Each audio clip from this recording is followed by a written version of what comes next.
Good evening and welcome to another edition of Police Facts. I'm Chief Bob Champagne from the Peabody Police Department. Welcome you to another edition of our show. Tonight we have with us two guests from North Shore Elder Services. We have Shelley Luckenbill and Cheryl Cannon from North Shore Elder Services. Both of them have extensive experience in issues dealing with those of us that are over 50 in the city of Peabody and around. And they're here tonight to talk a little bit about what it is that they do and what might be of value to those listeners and viewers that are out there.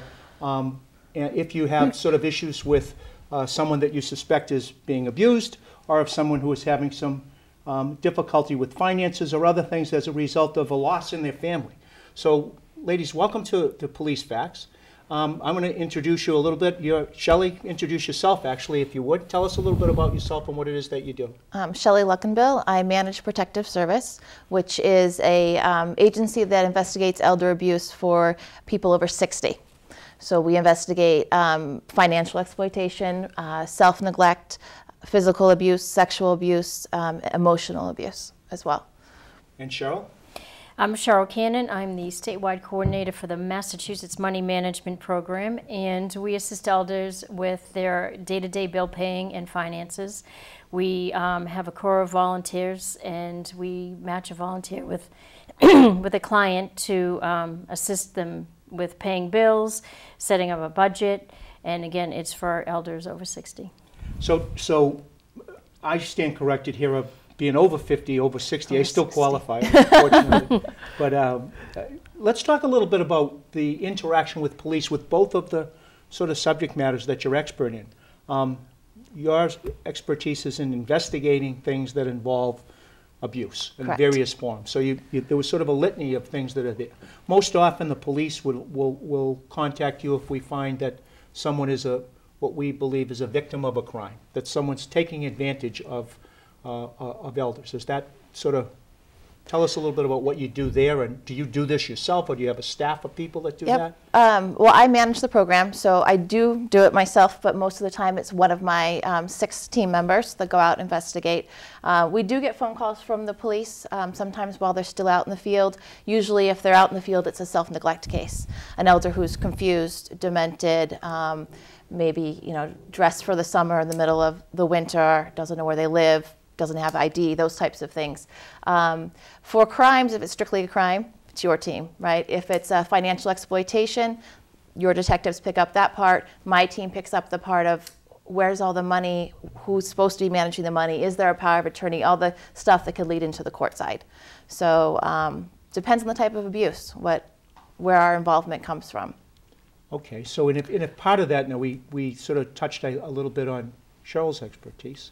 The idea of sort of financial abuse or financial neglect, right? Would they both be pretty much in this? You be able to deliver those services to either case? Many of our clients in our program come from Protective Services, and it's because many times the financial abuse is from a family member or neighbor, and after it's investigated, we put a volunteer in there. So to have a second set of eyes and ears, and if the abuse continues to happen, then they can report it. And it also just gives some stability to the situation where the volunteer can monitor the progress of the client's finances.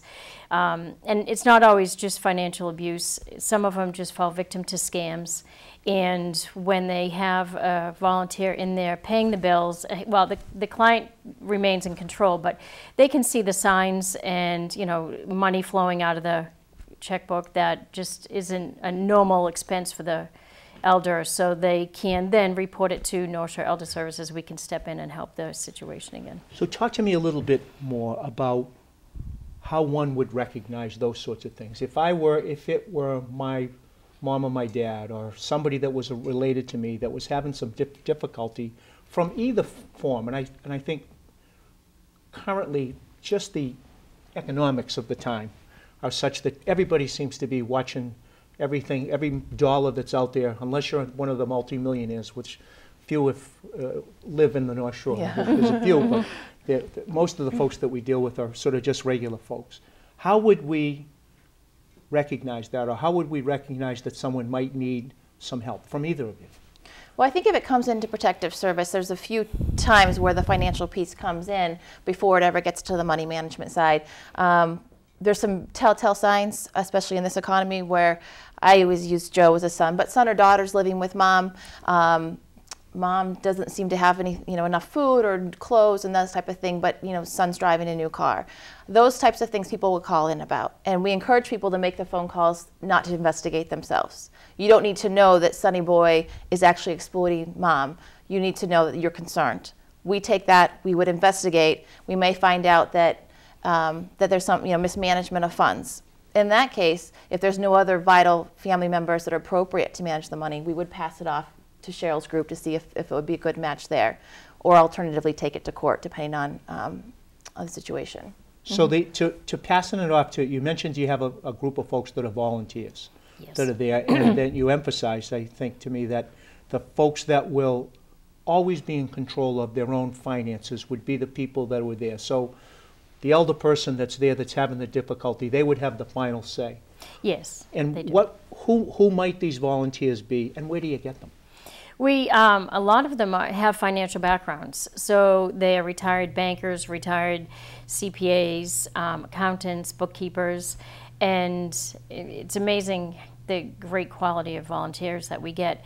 They come to us looking for volunteer opportunity, and when we talk to them about money management and they decide to come on board, they actually have to go through training. They do a Corey check, background check. They supply us with references, and throughout the time that they match with the client, they are supervised. So even though they're volunteers, it's pretty transparent to the client. They could really be a employee of North Shore Elder Services because they're so involved with the program and connected to North Shore Elder Services. And as I said, we have many referrals from protective services when it's financial abuse. However, a lot of times we have people referred to us from volunteers through Meals on Wheels. They're in the home or home care, and they see that the bills are piling up. Or the client may be referred by a neighbor because they see that they're just confused and they're concerned. Some people come to us because they have a lot of problem with debt, and they're getting collection calls and they can't handle and sort out how to deal with it. And many of our clients also, you have a husband and wife. The husband or the wife passes away. They're the ones that took care of the finances. So the person left behind really doesn't know what they did, and they're very unsure about how to do it, and they're almost afraid to pay the bills because they don't want to mess things up. And when we send a volunteer in there, they go through the normal finances, set up a budget, and the client signs the checks. They decide which bills to pay. So it's more of a mentoring and coaching, especially with the debt situations. They mentor and coach, and they just work with the client to help them pay the bills. Well, I think that, listen, that's remarkable, and the original question was, where do you get the volunteers? And I'm impressed with the quality and the caliber of volunteers that you are. Our audience sometimes gets nervous about, particularly people of the age of 60 or over. They're trusting, but they're a little scary. They read stories about people get taken advantage. They're reluctant to let people into their homes. They're very private folks, So the idea that you're having CPAs and bankers and finance people that are out there that, frankly, if you and I went, we'd be paying them pretty big money for the same advice. That this is available to folks that are there for free, and the quality and the caliber of the people, it really goes to the excellence of your program. So I don't want to focus completely on the financial thing, but I'm intrigued in this police business that we're in, is we more and more find people that are, the elderly sometimes get preyed upon because they have some liquidity, they have some idea of, they want to take care of, they raised in a generation that was taught to help others, and so that when someone calls on the telephone and they ask them to make a donation, maybe you can talk a little bit about some of the things that you're out there that might educate some of our listeners on potential scams that would be out there, or things to watch for, or questions to ask that might help protect themselves. Well, for protective service, we don't investigate all scams. We definitely work with your guys on this, and and make sure that we're passing the scams back and forth. Some of the big scams right now are the grandson's in jail and needs the money, or let me do some work for you. You know, paving the roads or paving the driveway was a big one this summer. We always say, you know, call and check them out is the first thing. Never give your credit card or social security number over the phone. Another one that came up this summer was the banks. The bank was calling to confirm, you know, bank accounts and stuff, and would ask the elder for identifying information. So just repeating over and over again that never give out personal information over the phone. When it comes to protective, we do take elders under what's called self-neglect, which I think is a bad term, but for elders who are being victims of this scam over and over again, we do take them into protective service and do an investigation to see if there's some way that we can help them distinguish between what is, you know, the real lottery scams or real lottery versus the lottery scams. We don't unfortunately have a database of all the scams, so we just constantly say, don't give out your information. I want to stop you just for a second and ask sort of a question about, we'll take people in. This is clearly volunteer. We don't impose this on folks that are there. Correct. We sort of try to encourage people through education and things like that. Right. So and folks, this is, yes. Folks are encouraged to come there, and you're the white hats. You're the good guys that are here to try to Not always perceived that way. No, I understand. Well, so let's back up a little bit. The reports come in various ways. They can be the police department, fire department, EMTs, but they also come in from children, from concerned neighbors. An elder can call in themselves, but they rarely do. So yeah, the reports come in from all these different avenues of reports of concern. My job as the manager is to decide, you know, with our regulations, what we can and cannot investigate. And so unfortunately there's rules. Right. But the elder always has the final say. So if my team comes out and tries to investigate and the person doesn't want assistance, this is where the children and neighbors get frustrated. Elders have a right to say no. I don't want your help, as long as they have capacity, right, which is the tricky part. But they don't have to accept our help. They can tell us, here's the door, and you know, usually they don't, because once we get out there and kind of explain what we are. But it's very different, and it's frustrating for children who see something that they're concerned about with their parents and want us to go fix it. We don't fix things. We're social workers. We go in and try to get them to the proper services, whether it be money management, home care, medical, those types of things. Now, beyond the financial end, what is the largest thing that you are, what's the largest group of folks that might be referred to you? Self-neglect. Self-neglect. So that's self-neglect. Folks who are sort of out there that are, for whatever reason, are unable to take care of themselves by virtue of some physical malady or some psychological problems or some things that are out there. Right. They simply can't care for themselves in a manner that would be sufficient to sustain their lives. Yep, it's usually a change in their physical abilities, change in mental status. Sometimes it's a loss of a partner, a friend, a pet. For whatever reason, life has changed for them, and they stop taking their medicine, or they stop going to the doctor, or their car isn't working anymore, or they don't feel safe driving, so they don't have groceries, those types of things, and one thing just builds upon another, and it falls into that category of just a general, they need some assistance. So this sort of comes down to folks who have what would be considered big changes in their lives, in the comfort zone of their own lives, and just don't know who to call. Exactly.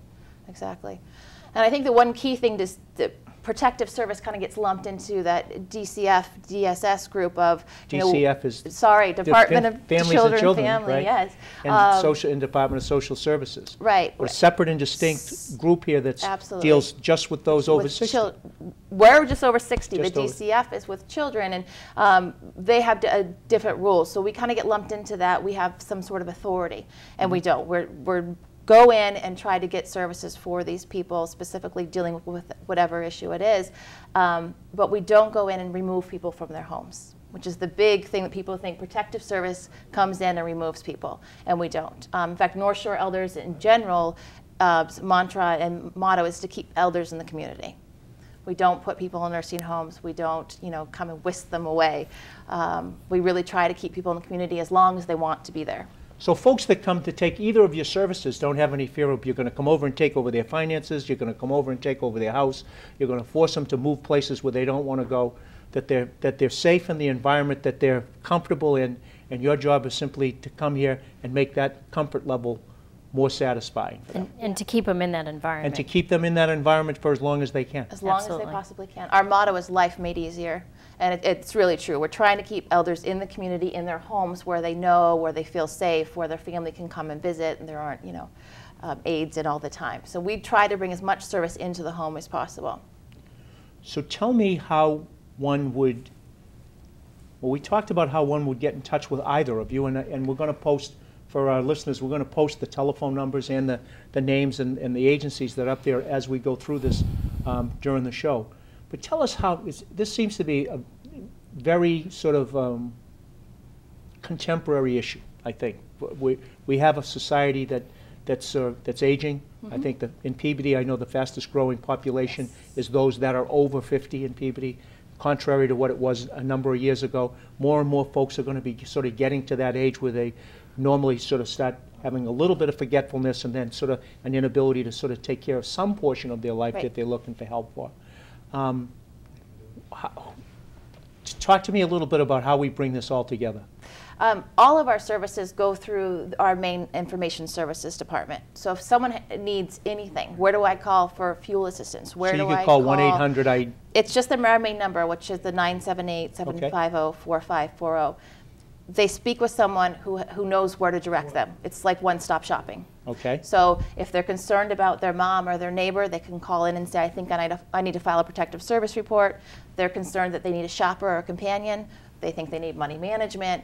They just call the number and start telling the story. And the information services people are trained to know what services there are out there. So someone can call you and can say, I think I want to file a protective services report. My experience being a policeman for quite a while is people call and say, I want to tell you about something, but I don't want you to write it down. That's a great question. So, and this is really sort of to our audience that's there, perhaps the sons and daughters or the neighbors of people that are there that truly want to be helpful and are concerned that, oh, now I have a permit, there's a public record of me being, people are going to think I'm a busybody. People are going to think that I'm doing things that I ought not to be doing. This is a social service agency, so there's some confidentiality in here. Yes. And talk to me about actually the confidentiality, and I think specifically on the financial part, there has to be additional layer of confidentiality because you're dealing with finances. Absolutely. Okay. Well, just to make a protective service report in general, the reporter is anonymous. By law, we can never say who the reporter is.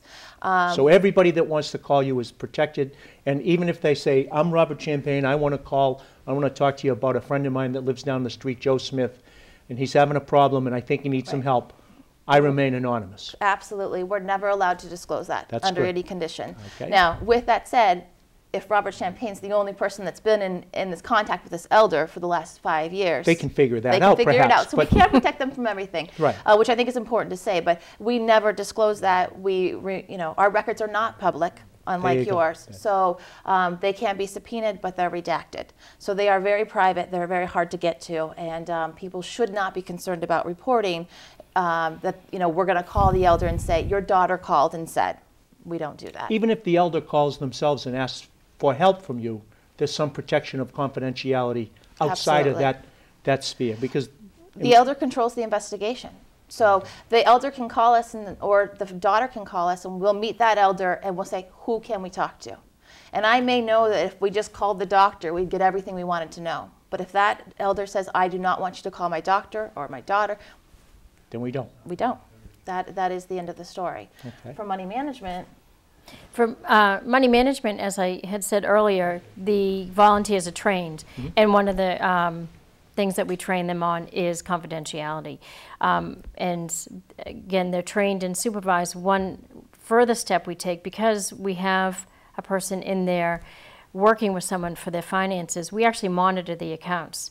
So every quarter we get the bank statements the elder's bank statements, and we just make sure that the elder is still signing the checks.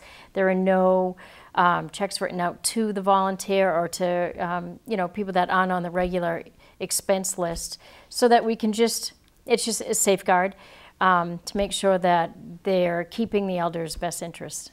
So there's an auditing process of those that are out there assisting the elders, just as a sort of the safety net to make sure no one, sort of the belt and suspenders we call it here at the police department. We want to make sure that there's a double check for everything that's there. Let me ask you, I just had this thought that went through my mind. It didn't stop. I think the portion that I wanted to talk again about is you mentioned that there was an audit of people that were there that were watching everybody. And if you see something that's there, legally, folks are required, if you're of a certain age, you can get legal assistance from somebody. Do you offer referrals there or powers of attorney or places that people could go in order to give somebody the opportunity to get some help to the next level or to the same level, or do you offer that at all?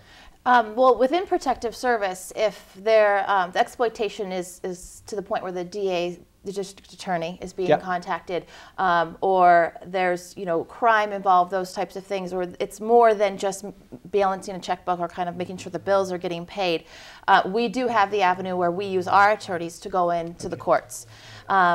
If the families need to do some legal, what's the word I'm looking for, just to find out and consult with an attorney, we refer them out. We don't have any in-house counsel, but we do have a list online and through our information services of attorneys that people can go to for financial and estate planning, that type of stuff. Okay, and the same would work with the financial house, that there'd be a list of folks that were out there that they could contact, or you'd at least refer them out to third-party folks if someone needed a power of attorney, so to speak. Well, the people that we deal with are mainly low income. So other services, it rarely comes up. We do have a different level of service with money management. What we've been talking about is mainly bill paying. Right. There is another level of service, representative payee, and that's for clients who are deemed incapable of managing their finances. Yeah. And those are the more extreme cases. Many times they come to us because they're on the verge of being evicted. So the housing authority says if you get a representative payee assigned to you, then we know we're going to get paid and we won't evict you. I think that's really what I was looking for. If someone sort of was visually impaired and they couldn't really sign their own checks, that there'd be somebody there to help them, much like we do when we have folks that want to vote, but they want to go to the polls, or they want to be assisted, they want to do that, or if folks simply, they lose some power of recollection, that there's somebody there that can help them. Yes. So we talked quite a bit about both of the things that were there, and we're sort of getting a little bit of coming up on some time. I think what I'd like to ask is if you would each sort of take a couple of minutes and talk about one thing that you might want to focus on, to talk to our audience a little bit about one of the things that you could do to get in touch with your agency, or one of the things that you want to focus on, or how easy it is. And we'll both give you a shot. I think the main focus for us is that if you're concerned about someone, you should call. People get very nervous. Well, I'm not really sure if that person needs help, or I have a weird feeling, it's just a gut feeling, I'm not sure what's happening. And some people tend just to wait, whether it be children or neighbors or friends, they just wait too long till the situation gets a little bit more intense. And so we always just encourage people, if you're concerned about someone, pick up the phone and make a report. Again, you're anonymous, and the elder doesn't have to work with us, so there's really nothing to lose. We work with your department quite often, and it's for the benefit of the elder. Again, we don't pull people out of their houses. We put in services and put in help. So my main focus today is just to get the word out that protective service is really maybe not the best name for what we do. We're social workers trying to improve life for the elderly in our community. Okay, Cheryl? Again, as Shelley mentioned, make the call. We have a number of people that are just overwhelmed with their inability to pay their bills for a number of different reasons. And if you make the call, you have someone come in, the program coordinator will come in with the interview you and talk to you about the program, and you don't have to take the services. Many times a visitor